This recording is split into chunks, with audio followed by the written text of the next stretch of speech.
नारायण नारायण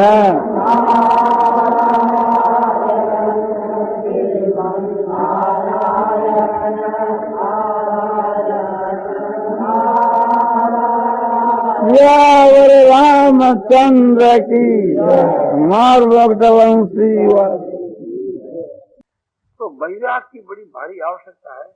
तो प्रथम तो संसार से जब वैराग होता है और भगवान की भक्ति के प्रभाव से जब भगवान की भक्ति करे तो भक्ति के प्रभाव से भक्ति तो प्रिय लगती है और संसार से विरक्ति होती है।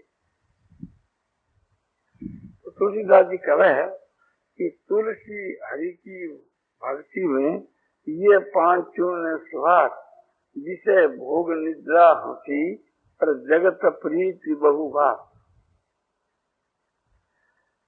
तुलसीदास कह रहे कि हरि की भक्ति में ये आरंभ के वहां जो भक्ति करे तो ये पांच बात उसको अच्छी नहीं लगती। एक तो संसार के विषय भोगों की बात अच्छी नहीं लगती और एक निद्रा की बात अच्छी नहीं लगती और एक हंसी मजाक की बात अच्छी नहीं लगती और एक संसार की प्रीति की बात अच्छी नहीं लगती। संसार के पदार्थों में जो प्रीति है ये अच्छी नहीं लगती और एक बहुत बात जो है संसारिक बातें ये अच्छी नहीं। तो ये पांच बात उसको नहीं स्वाद। अब वो जब आगे बढ़ता है जिस प्रकार से वैराग बढ़ता है इसी प्रकार से ऊपरती बढ़ती है साथ साथ के वहां वैराग को तो मतलब है कि संसार के वहां आसक्ति को अभाव और आसक्ति को नाश होना, आसक्ति हट जाना और ऊपरती को मतलब है कि जिसकी जो वृत्ति संसार से हट जाए। तो संसार से प्रीति हट जाती है तो जिसकी वृत्ति भी हट जाती है। तो जो वैराग होता है तो दूसरे आदमी जो संसार की फालतू जो बातें करते हैं वो अच्छी नहीं लगती। फिर भी उसमें थोड़ा दोष रहता है तो खुद तो कर लेता है संसार की बातें। दूसरे जो फालतू बात करते हैं संसार की बात करते हैं वो तो अच्छी नहीं लगती। उसमें तो वैराग रहता है और जब वैराग नहीं बढ़ता तो खुद संसार की बात कर लेता है। जब और वैराग बढ़ जाता है तो फिर खुद भी फालतू बात नहीं करता। संसार के दूसरे भाई जो फालतू बात करते हैं या गांव की निंदा करते हैं व्यर्थ की चर्चा करते हैं तो उसको अच्छी नहीं लगती है। खुद भी वो नहीं करता और आगे बढ़ जाता है तो बात तो नहीं करता किंतु भीतर के वहां संसार के पदार्थों में भोगों में शरीर में संसार में प्रीति रहती है। किंतु जब आगे बढ़ जाता है तो भीतर की जो प्रीति जो संसार से है वो ही उड़ जाती है। जब संसार से प्रीति उड़ जाती है तो जिसके वहां जो चंचलता है मन जो संसार की तरफ इधर उधर जो घूमता है जिसकी वृत्तियां जो संसार की तरफ दौड़ती है फिर वो भी आगे जाकर के बंद हो जाती है। जब संसार से प्रीति हट जाती है तो आगे जाकर किसकी वृत्ति भी फिर हट जाती है और इस प्रकार के हटने पर भी फिर स्वप्न के बीच के वहां संसारिक स्वप्न उसको आते रहती। संसार सपने में संसार में प्रीति रहती है संसार का संकल्प विकल्प भी होता है और ज्यादा प्रीति बढ़ जाती है तो फिर सपने के भीतर में भी संसार के पदार्थ अच्छे नहीं लगते। ऐसा उसको सपने ही फिर नहीं आता और जिसकी वृत्ति संसार के वहां सपने में भी नहीं लगती परमात्मा में ही लगती है। परमात्मा के वहां तो प्रीति हो जाती है परमात्मा एक चीज की वृत्ति लग जाती है और परमात्मा के स्वर कोई चीज उसको अच्छी लगती ही नहीं। जब तीव्र वैराग हो जाता है और तीव्र उपरती हो जाती है तो ये स्थिति हो जाती है। तो ये आप लोगों को मैंने क्रम बतलाया।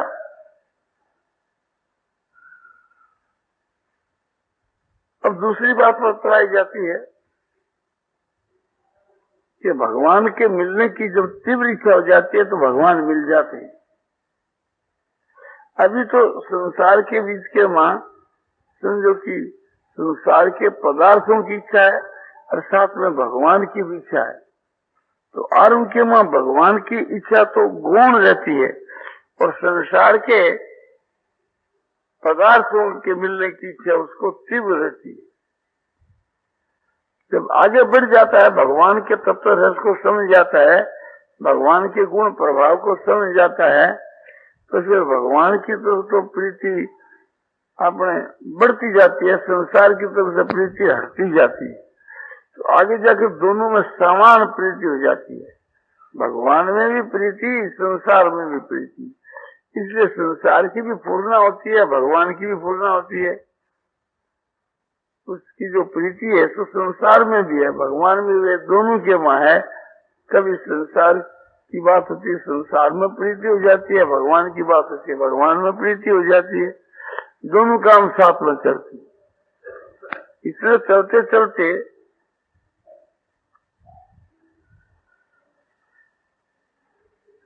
जब भगवान की तरफ प्रेम बढ़ जाता है तो भगवान के मिलने की इच्छा जोर पकड़ती है।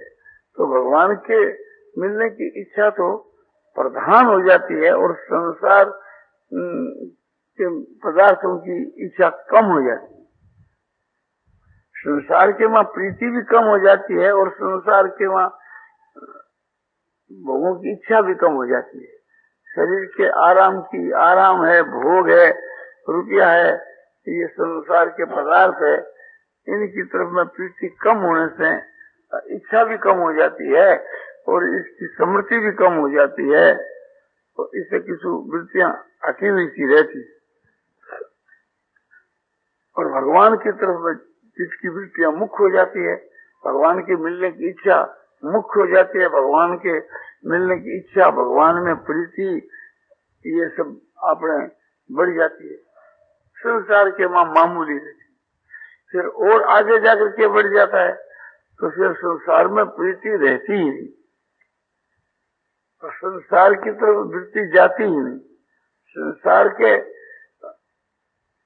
विषय भोग अच्छे लगते ही नहीं, तो न संसार के पदार्थों की इच्छा रहती है, न उसमें प्रीति रहती है, न चित्त की वृत्ति जाती है और भगवान के मिलने की तीव्र इच्छा हो जाती है और भगवान की तरफ ही उसकी चित्त की वृत्तियां जाती है और भगवान की तरफ उसका प्रेम हो जाता है। फिर एक प्रकार से उसके वहां भगवान के न मिलने से व्याकुलता बढ़ती है, विरह की व्याकुलता बढ़ती है और वो बढ़ती चली जाती है। जब भगवान के वहां अनन्य प्रेम हो जाता है या यूं कहो अनन्य भक्ति हो जाती है और भगवान के मिलने की तीव्र इच्छा जाग उठती है, तो फिर संसार के पदार्थ अच्छे नहीं लगते और इससे वृत्तियां एकदम संसार से हट जाती है। तो वो तीव्र इच्छा है, वो तीव्र इच्छा एक प्रकार से तीव्र वैराग, तीव्र मिलने की इच्छा और बढ़ती चली जाती है अभ्यास तीव्र होने से। तो आगे जाकर के भगवान के वहां अनन्य प्रेम हो जाता है, विशुद्ध प्रेम हो जाता है, परम प्रेम हो जाता है। अनन्य प्रेम का मतलब यह है कि भगवान के सिवा और किसी पदार्थ में प्रेम नहीं रहता और ये अनन्य का मतलब है। और विशुद्ध का मतलब है कि कोई प्रकार की संसार की कामना नहीं रहती है, निष्काम भाव हो जाता है। तो यह होता है साधन तीव्र होने से, तो उसका साधन भी तीव्र हो जाता है, उसकी प्रीति भी तीव्र हो जाती है भगवान में और संसार से वैराग भी तीव्र हो जाता है और संसार से उपरति भी तीव्र हो जाती है, सारी चीज तीव्र हो जाती है। तो उसको कहते हैं कि एक तीव्र संवेगा नाम आसन्न। तो तीव्र वेग वालों को फिर परमात्मा की प्राप्ति निकट ही है। फिर उससे तीव्र हो जाता है, उसको तीव्र तर और तीव्र तम कहते। महर्षि पतंजलि ने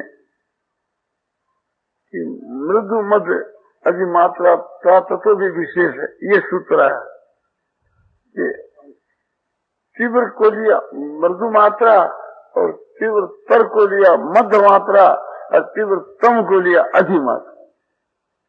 बस अधिमात्रा जब हो जाती है तो फिर समझो कि तुत भगवान मिल जाता। अपने तो एक प्रकार से संसार से वैराग भी तीव्र होना चाहिए, अपना अभ्यास भी तीव्र होना चाहिए, और भगवान के वहां प्रीति भी है तो तीव्र होना चाहिए। और खूब ही फिर उसके बाद के वहां तीव्र होकर के भगवान में प्रीति तीव्रतर हो, संसार से वैराग ऊपर की तीव्रतर हो, और भगवान के वहां प्रीति और मिलने की इच्छा तीव्रतर हो जाए, और उसके बाद के वहां तीव्रतम हो जाओ तो भगवान उसी वक्त को मिल जाते हैं। तो ये बात आपको थोड़े उदाहरण से समझाई जाती है। नारायण नारायण नारायण श्रीमन नारायण नारायण श्रीमन नारायण नारायण श्रीमन नारायण नारायण श्रीमन नारायण नारायण नारायण नारायण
श्यावर रामचंद्र की जय।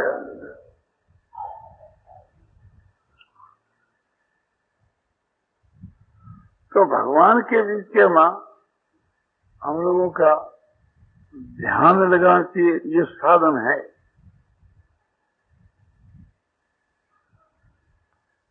भगवान की मिलने की एक तीव्र इच्छा होनी चाहिए, और वो एक ये भाव आना चाहिए कि भगवान के सिवा और कोई बात की इच्छा नहीं रहे, और भगवान के वहां प्रेम होना चाहिए, यानी भगवान से मिलने के लिए विरह की व्याकुलता होनी चाहिए। तो ध्यान तो किस प्रकार से होना चाहिए कि जैसे चकोर जो पक्षी है वो पूर्णिमा के चंद्रमा को जब देखता है तो जब तक चंद्रमा रहता है तब तक वो चंद्रमा का ध्यान ही करता रहता है। उसकी ग्रीवा जो है सुख दुखने लग जाती है गरा, किंतु वो ध्यान नहीं छोड़ता जब तक चकोर पक्षी जो है, जब तक चंद्रमा दिखता रहता है वो उसका ध्यान करता ही रहता है। तो चकोर पक्षी की माफक अपने भगवान का ध्यान करना चाहिए, और ये नियम रहना चाहिए कि भगवान के सिवा जो है और किसी की भी इच्छा नहीं करनी चाहिए, या किस प्रकार की, या पपैये की माफक हो।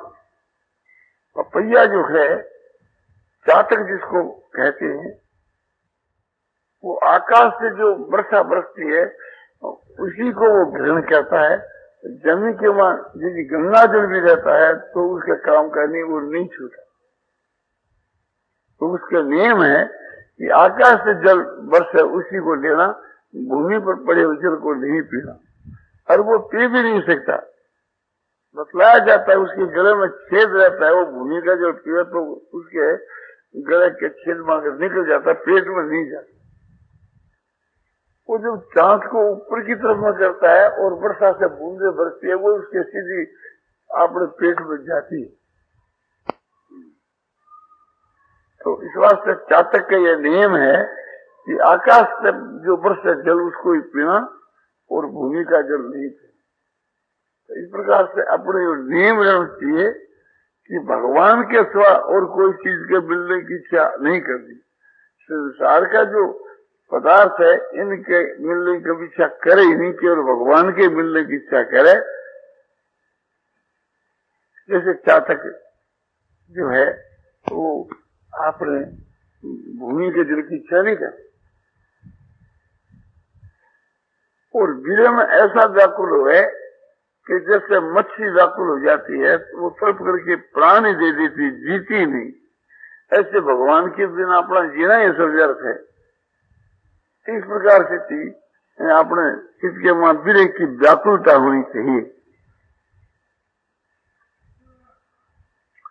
अब ये बात बतलाई जाती है कि भाई ध्यान इस प्रकार का जो बतलाया है तो बहुत ठीक है।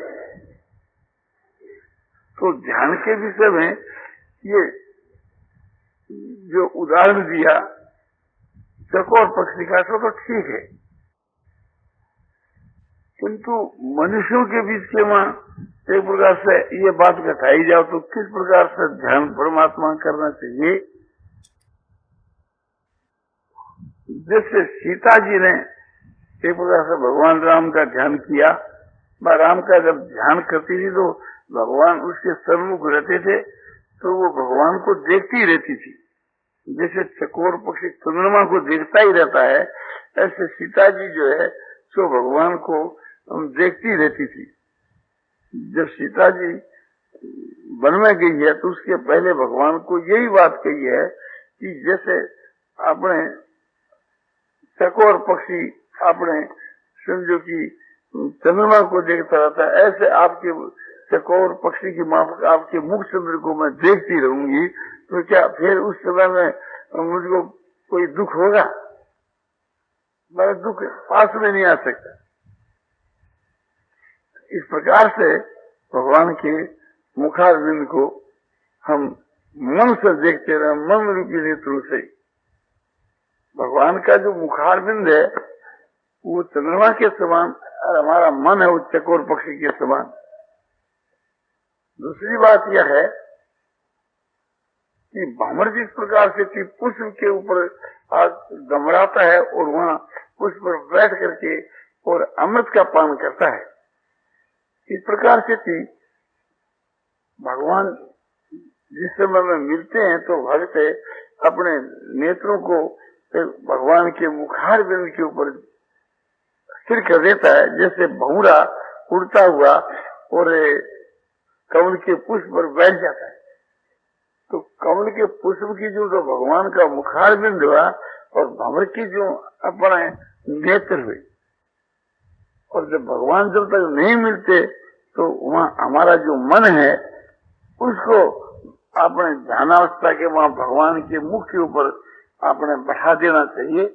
और जैसे भंवर जो समझो कि वहाँ मकरंद का पान करता है, उसका रस पान करता है, ऐसे भगवान के मुखारबिंद का रस पान करना चाहिए, माने उसमें रस का आस्वादन लेना चाहिए।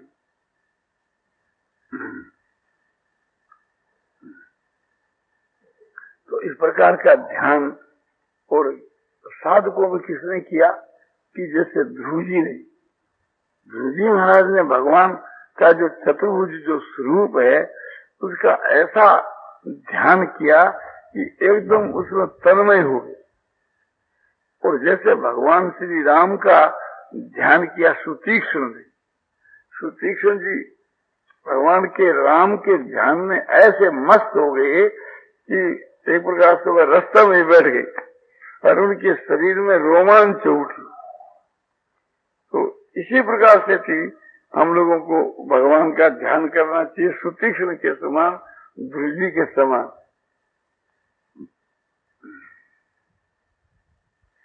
और भगवान के विरह की जो व्याकुलता है वो कैसी होनी चाहिए? जैसे मच्छी जो है तो आपने जल के बिना व्याकुल होकर के तरफ करके मर जाती है, इस प्रकार से विरह की व्याकुलता होनी चाहिए। तो ये विरह की व्याकुलता के उदाहरण के लिए हम किसका उदाहरण रखें? तो विरह की व्याकुलता के लिए बहुत से उदाहरण हैं।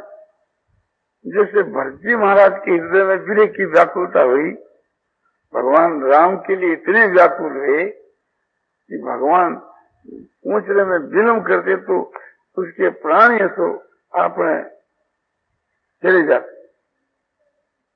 राम वीर सागर में है, भरत मगन मन हो।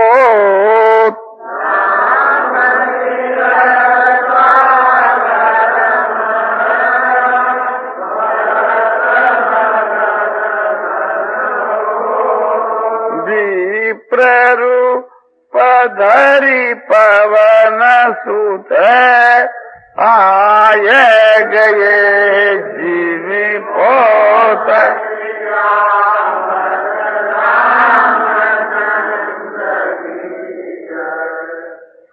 राम के विरह में भरत जी कैसे व्याकुल हो गए थे कि राम का जो विरह माना जो वियोग है वो है एक सागर, और भरत का जो मन है वो विरह के बीच के मां मग्न हो गया था। उसके मां मन है तो एकदम विरह में डूब गया था। ऐसी अवस्था के मां हनुमान जी महाराज ब्राह्मण का रूप धारण करके वहां आ पहुंचे, जैसे नौका डूबते हुए के लिए नौका आ पहुंचती। तो भरतजी महाराज यहाँ विरह रूप सागर में डूब रहे थे और हनुमान जी उसे को डूबते हुए को बचाने के लिए नौका रूप हुए। ऐसी जो विरह की जो व्याकुलता है उस माफक हम लोगों को होना चाहिए, माने हम लोगों में ऐसी विरह की व्याकुलता होनी चाहिए। दूसरा उदाहरण है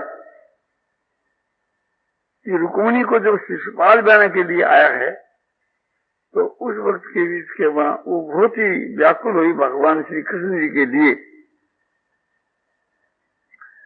और मन ही मन में विचार करने लगी कि मैंने ऐसा कौन सा पाप किया था जो एक प्रकार से मुझको ब्याहने के लिए शिशुपाल आया। तो भगवान आने में क्यों विलम्ब कर रहे हैं? मैं शिशुपाल के साथ में कभी विवाह नहीं करूंगी, अपने प्राणों का त्याग कर दूंगी, किंतु शिशुपाल के साथ में कभी विवाह नहीं करूंगी। नारद जी मुझको उपदेश दे गए थे और तब से मैं भगवान की आशा लगाई हूं और अभी तक भगवान नहीं आए। तो भगवान के विरह में खूब व्याकुल हो गई थी। भगवान रथ लेकर के वहां पहुंच गए और रुक्मिणी को रथ में बैठा करके अपने सो समझो कि धाम को ले गए। तो उसके माफिक व्याकुलता हम लोगों के वहां होनी चाहिए। और व्याकुलता का उदाहरण किसका है कि जैसे गोपियों का है। रास करते करते भगवान जब गायब हो गए, अंतर्धान हो गए, तो उनके विरह में गोपियां व्याकुल होकर के और वन के मां भगवान को खोजने लगी और किसी भी प्रकार से भगवान नहीं मिले। तो एक प्रधान गोपी जो राधिका जी है वो मिली कि भगवान मुझको साथ में लेकर के आ गए थे, किंतु मुझको भी छोड़ करके चले गए। और राधिका जी उसके शामिल हो गई, सब मिलकर के खूब विरह में व्याकुल हुई। इतनी व्याकुल हो गई कि मानो उनके प्राण निकलने की तैयारी हो गई। तो फिर भगवान वहां प्रकट हुए।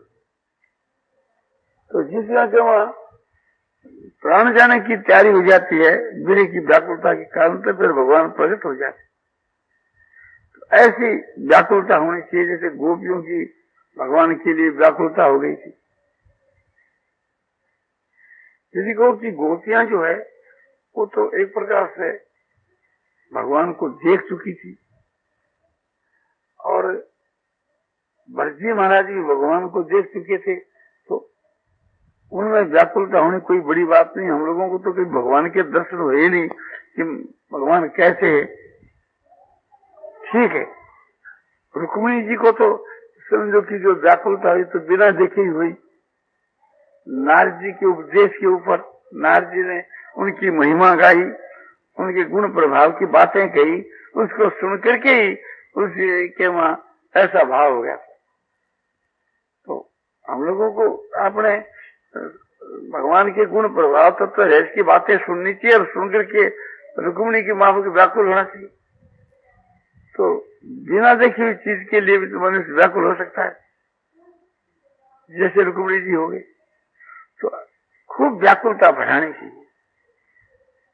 जो समय बीत रहा है और हम लोग बर्दाश्त कर रहे हैं, इसलिए भगवान विलम्ब करते हैं।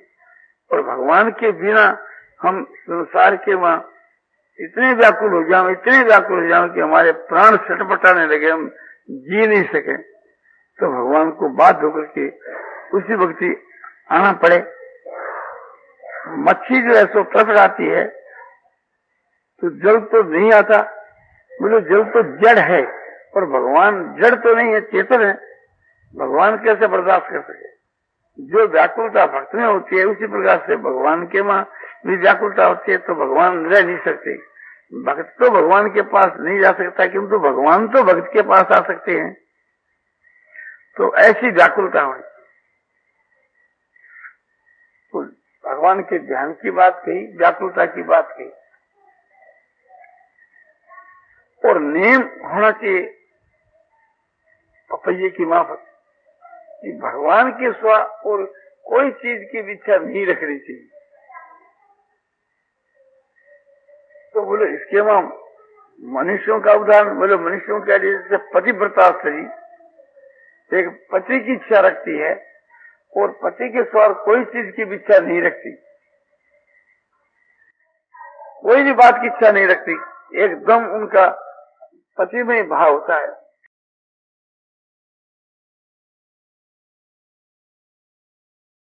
नारायण नारायण नारायण श्रीमन नारायण नारायण श्रीमन नारायण नारायण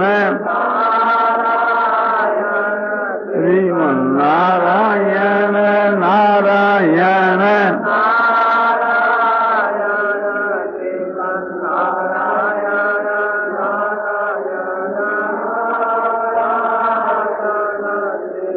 नारायण नारायण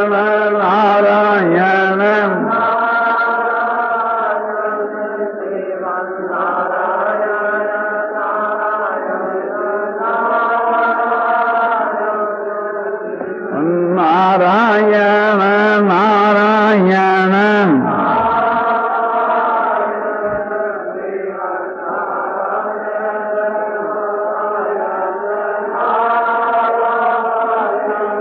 सियावर रामचंद्र की जय। मार मुकुट वंशी वाले